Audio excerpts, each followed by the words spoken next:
Do you feel burned out? I have before, and I think there are spells during my life where I definitely could say that I was burned out. And I just want to do a podcast about burnout because my podcast name is Burnout Solutions. So today we are going to talk about burnout and what defines burnout. So get ready to learn probably more than you ever wanted to know about burnout.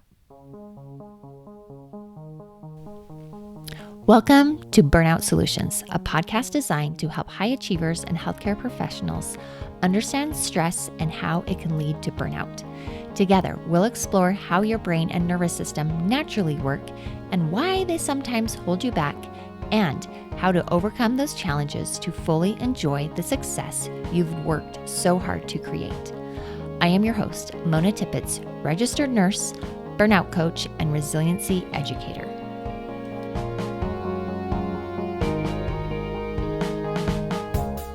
Hello and welcome to Burnout Solutions. This is the podcast for helpers and healers, high achievers, recovering perfectionists, and anyone who is done pushing through and ready to work differently.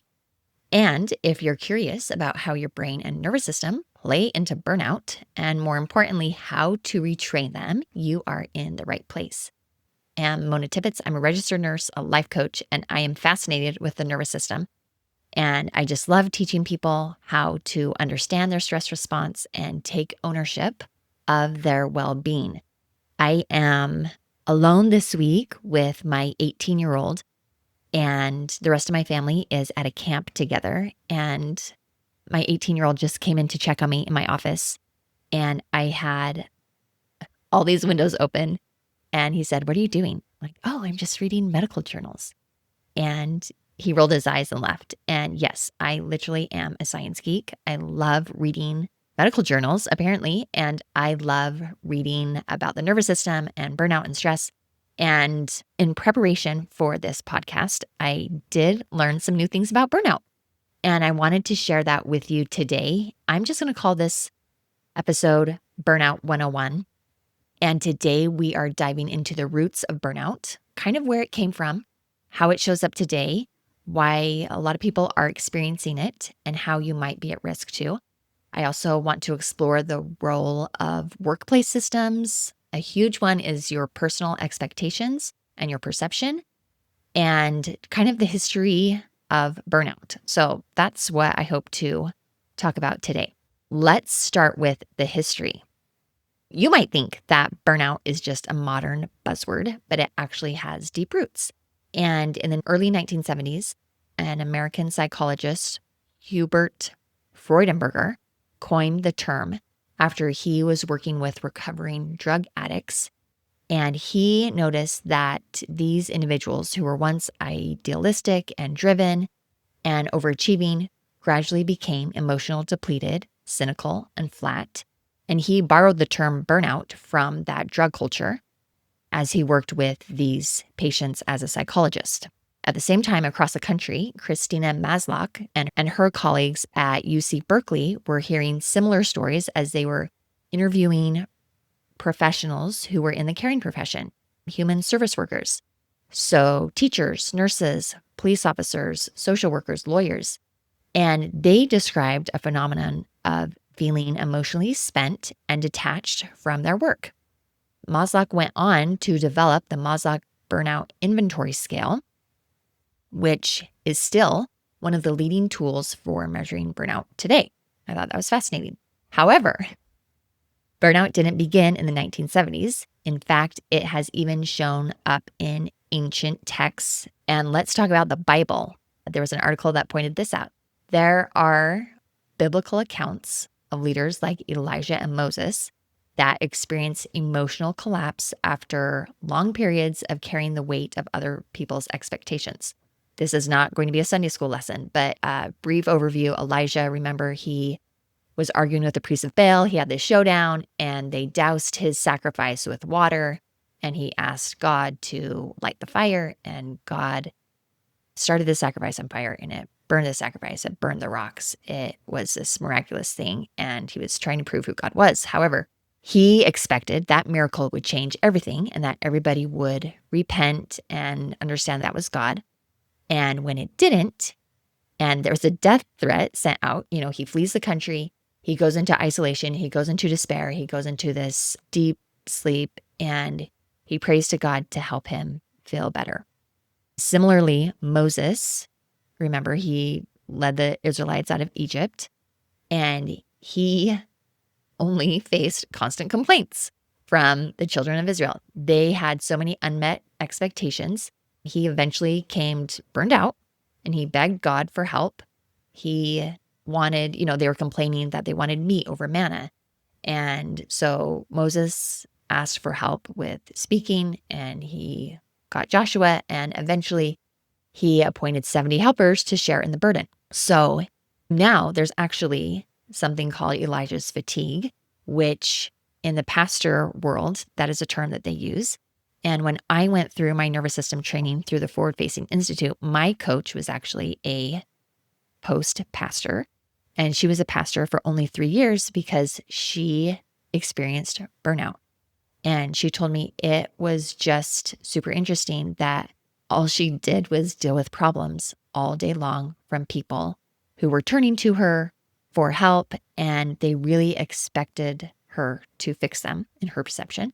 And so she burned out, and she had Elijah's fatigue. So in both of these stories with Elijah and Moses, and actually my coach, who was a post-pastor, these leaders were expected to be superhuman.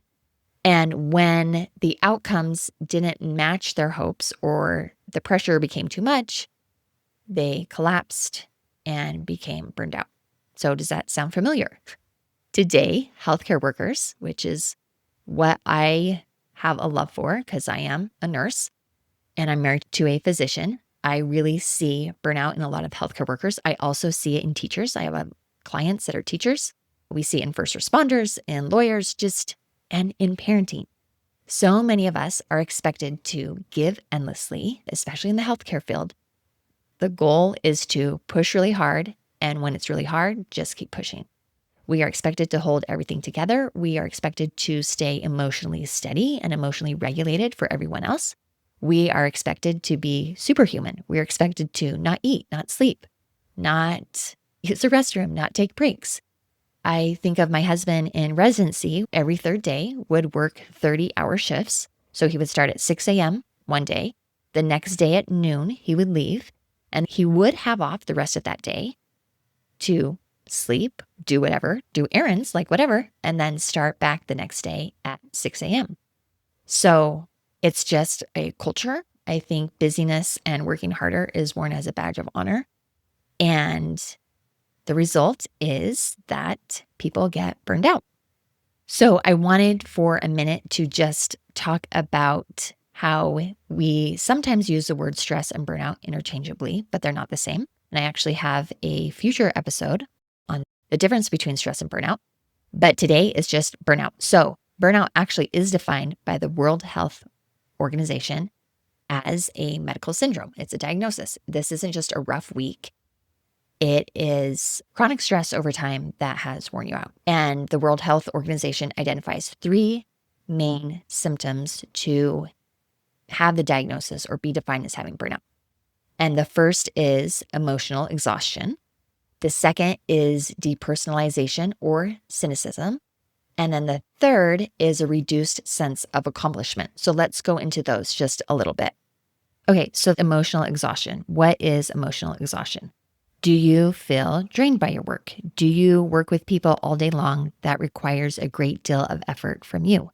Do you feel like work is breaking you down, or you're frustrated at work, or you feel like your work is too hard, or you work too hard at your job and you're not getting the fulfillment that you used to, or your work really stresses you out and you feel like you are at the end of your rope, unable to cope? That is what I would consider emotional exhaustion. Depersonalization or cynicism is number 2.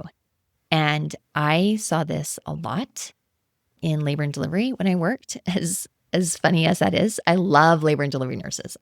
They are my people. But often we can develop a distant, detached, or even sarcastic attitude toward your work and the people that you serve. And that can look like you look at your patients impersonally as if they're just objects. When you wake up in the morning, you feel tired and just that you have to face another day, you have to face another long shift.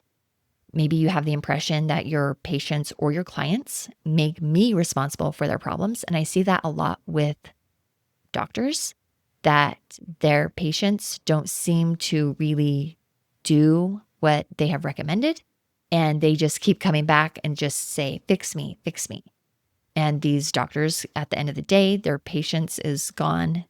They don't really care about what happens to some of their patients because they have given so much to them and nothing has changed. Also, cynicism involves becoming insensitive to people and coworkers that they've been working with.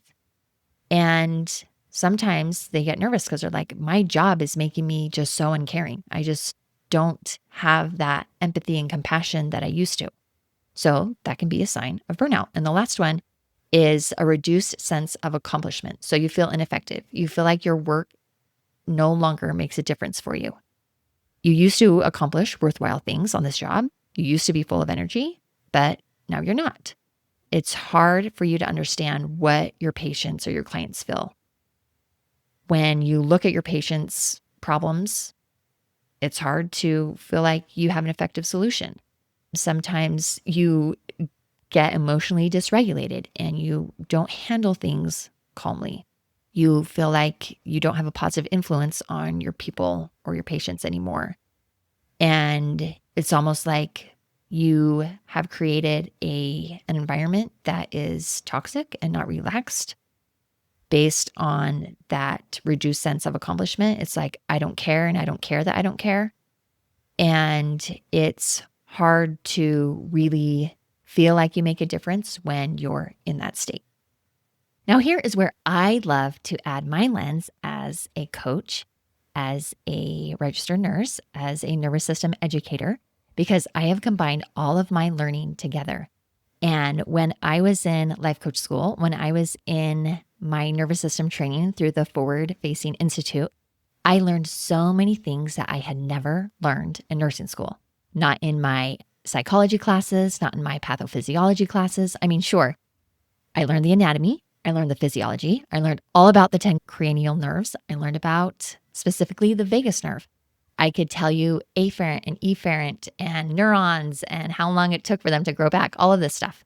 And I've talked to my husband about what he learned in medical school. And we agreed that we learned about our brain and our nervous system, but we were never taught on how to manage our own brain and nervous system when it comes to stress. We were never taught about polyvagal theory, about the Yerkes-Dodson law, about how to be around dysregulated humans who are experiencing trauma or had experienced trauma and not get traumatized ourselves. These are things that, did people know about? I don't know. The polyvagal theory came about in the 1990s, and I don't know when they actually started teaching it. Do they even teach it now in medical school and nursing school? I would almost bet not.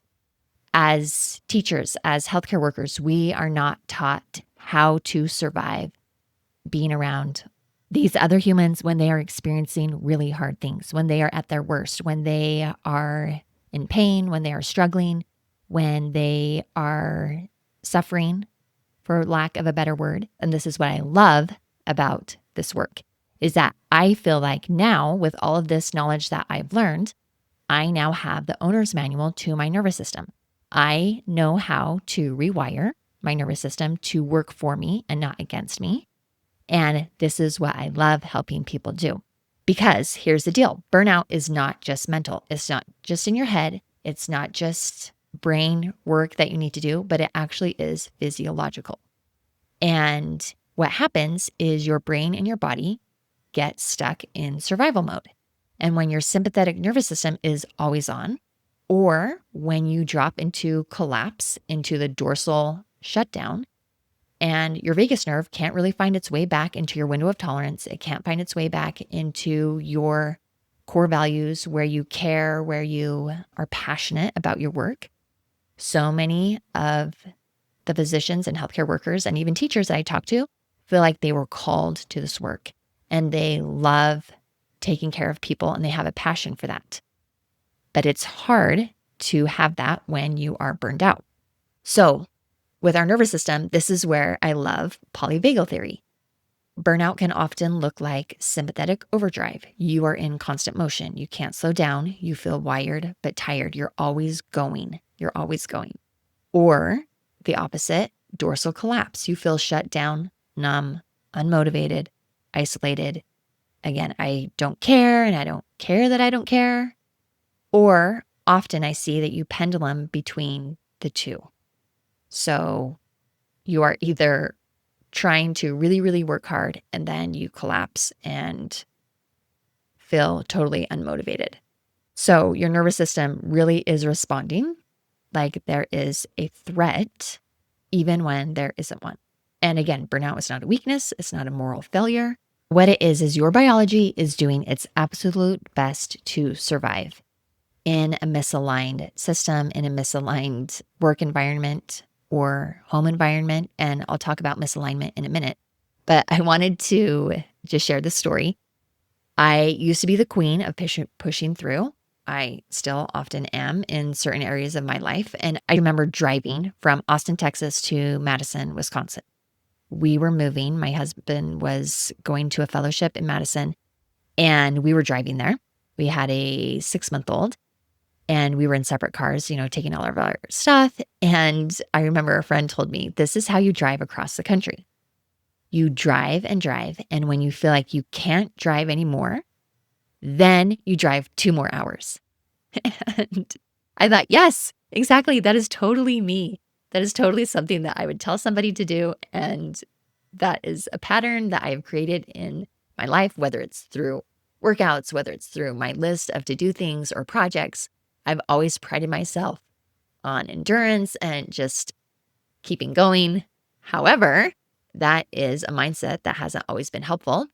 In fact, it's one of the mindset that absolutely leads into the burnout loop that I often see in high achievers and helpers. And this is what the loop is.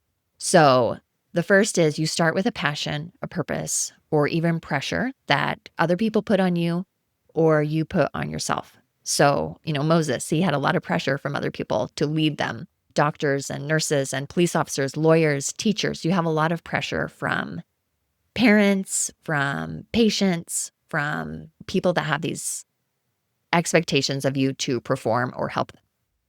And then what do? You push through. So you override your body's signals of maybe rest or I need to take a break, and you just keep going. And when you do that, you enter into survival mode. So your nervous system kicks into overdrive and sometimes shut down, but shutdown usually takes a while of overdrive before you crash. And then you become disconnected from your body. So it actually feels unsafe to rest because you are so used to being in survival mode that becomes your new normal and you adapt to that dysfunction. And that's step 5 is exhaustion is your new normal. Going is your new normal. Not being able to stay awake without coffee and, whatever caffeine to keep you going. And then eventually you crash because you don't have enough rest. Also, this cycle happens more often than not really slowly, and we don't really recognize it until it's too late and we are in full-blown burnout. So burnout is what happens when we ignore those red flags, when we believe we just need to do more, we just need to push through. Resting feels unsafe, especially when we equate busyness with our worth, especially when we tell ourselves we have to be this busy. Like this is what is expected of me. This is normal to work 16-hour shifts, 24-hour shifts. And I use this analogy with my clients a lot. Just imagine that your body is like a phone battery. You are at 1% and you need to charge, but instead of charging and plugging in, you open more apps. You start to stream music. You even want to run a system update. And so what happens? Well, your phone dies. Not because your phone is broken, but because it wasn't recharged. And the same goes for you. We need to recharge. We need to give our bodies what it needs. We need to eat healthy. We need to rest, exercise, just those basic things that people talk about is really important to keep our mental and physical phone battery up to snuff. Okay, so I could talk about that all day long, but I'm not going to here. I also wanted to talk about a few other types of burnout that maybe you don't know about. What I've been talking about so far is overload burnout. And this is when you're overwhelmed and in sympathetic overdrive. But there are two other types that I thought were interesting that I wanted to share. So there's also the under-challenged burnout that I have had some clients suffer from. And this is when you get really bored, you're disconnected, you're understimulated, and your job feels too easy. You can do it like clockwork. It doesn't take any mental stimulation to do what you're doing. And you can get bored, you can get burned out because it's just so bored and you become so unpassionate. The other one is neglect burnout, which a lot of my clients also suffer from. And this is when you feel neglected in your workplace, you feel unsupported, you feel stuck, you feel helpless. This is often blaming the workplace and systems that don't give you the tools or the resources that you need. And this can, again, contribute to burnout. Now, a lot of reading that I've done really does blame the workplace for being burned out. They say it's a workplace phenomenon. However, I know parents that are burned out. I know people who are caring for their aging parents that burn out. There are a lot of different things or environments outside of a career that can contribute to your burnout. And I love Dr. Gentry's definition of burnout. And that is when your perceived demands outweigh your perceived resources.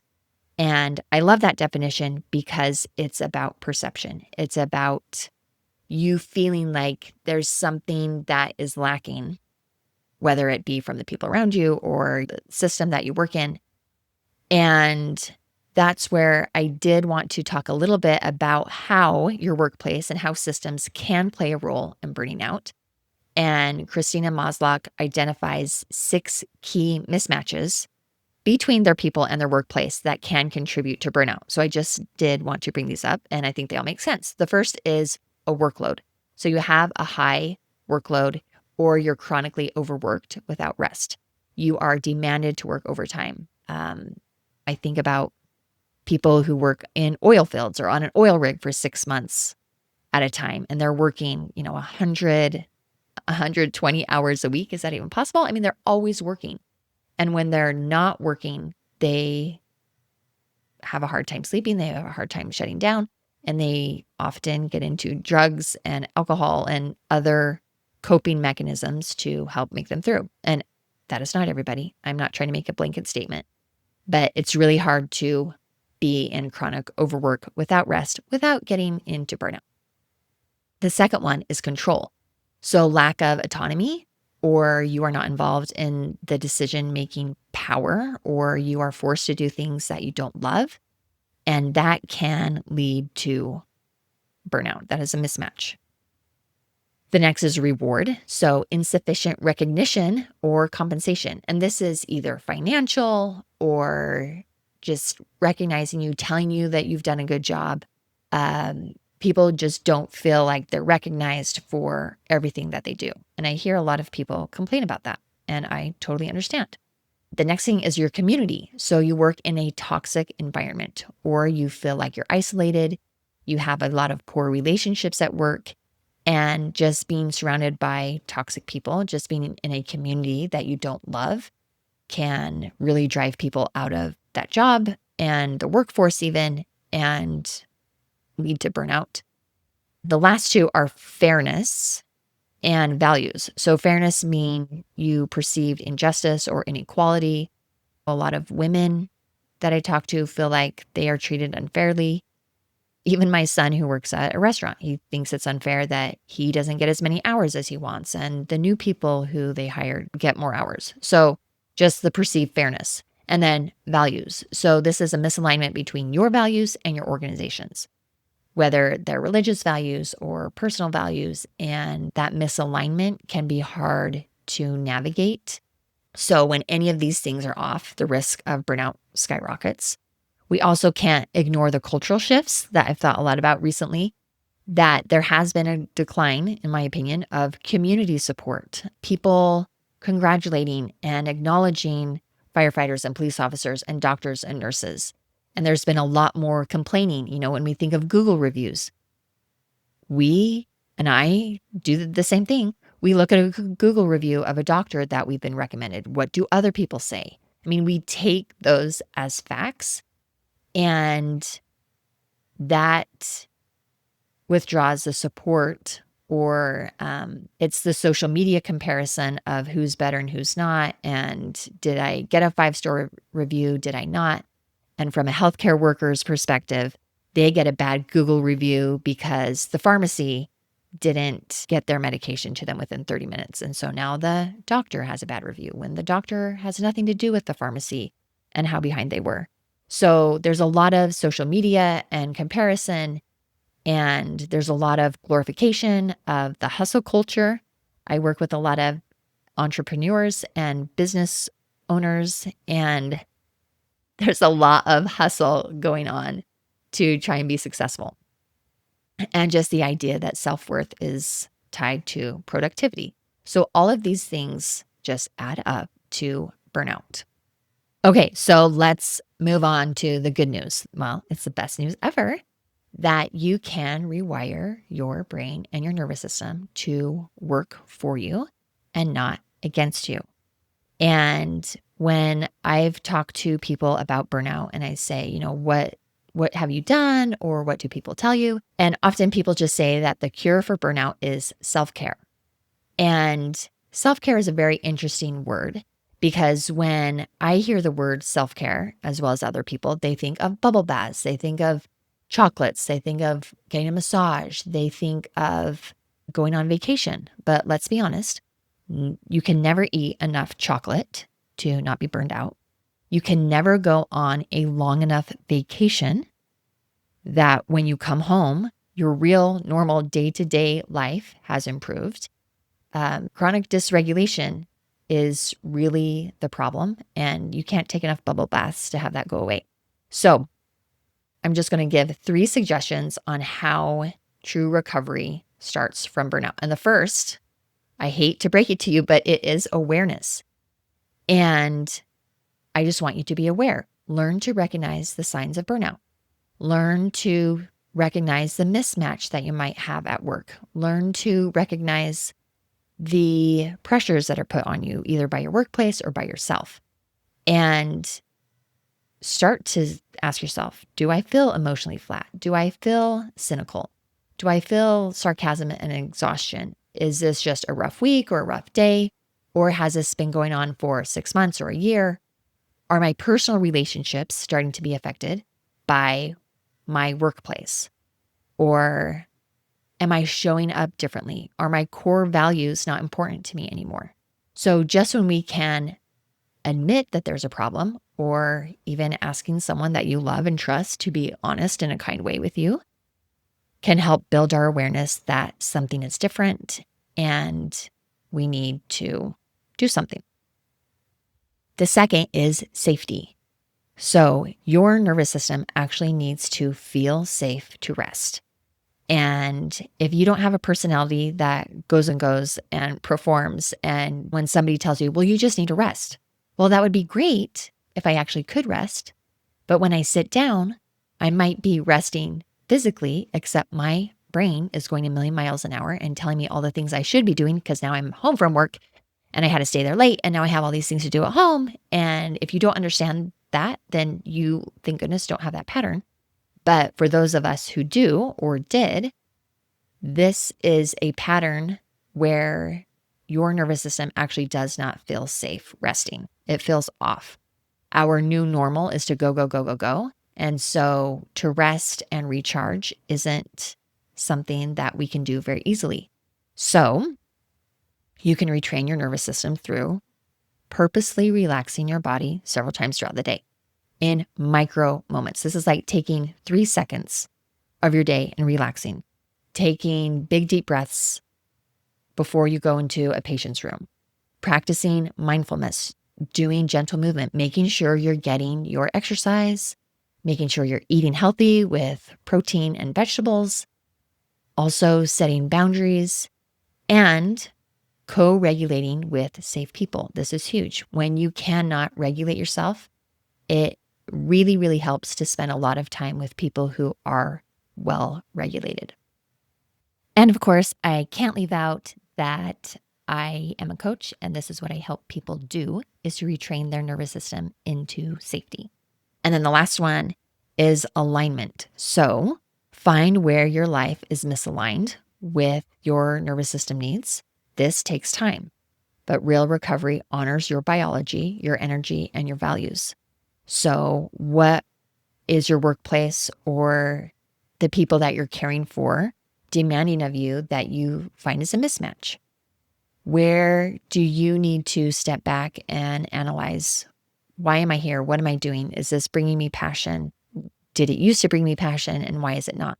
So just find those mismatches and those misalignments and listen to your body when you go through this exercise. You can write it down and just pay attention, because our body keeps track of what feels aligned and what doesn't.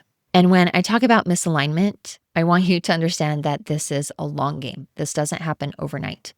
Real recovery means living in a new way with new patterns that you create. It honors your biology, it honors your values, it honors your time, and it honors your actual energy. And that's what we are trying to do, is create new patterns to resolve our burnout. Okay, so in closing, I want you to remember that burnout is not your fault. It is not a personal failing. Burnout has been around since the beginning of time. It's from humans working with other humans when our perceptions and our expectations are in misalignment and our nervous system is out of whack. And it's actually a nervous system survival response. And it is possible to rewire and retrain your nervous system and your brain out of those survival responses. I totally know, and I have experienced, and I have helped a lot of clients create a life that is aligned, that's sustainable, that's fulfilling. I teach them how to survive their job that they used to love. And that's what I teach in my programs and my workshops. I have a few different programs, the Mindful Method, which is my life coaching school material with my nervous system training. And it's called Mindful Method with Nervous System Resilience. I also have a deep dive burnout recovery that I do. I teach these principles in staff workshops and staff trainings. And if you're curious about any of that, you can just go to my website for more details. So thank you for listening. Please take care of yourself. And remember that you do deserve to feel good again. And I'll talk to you next time.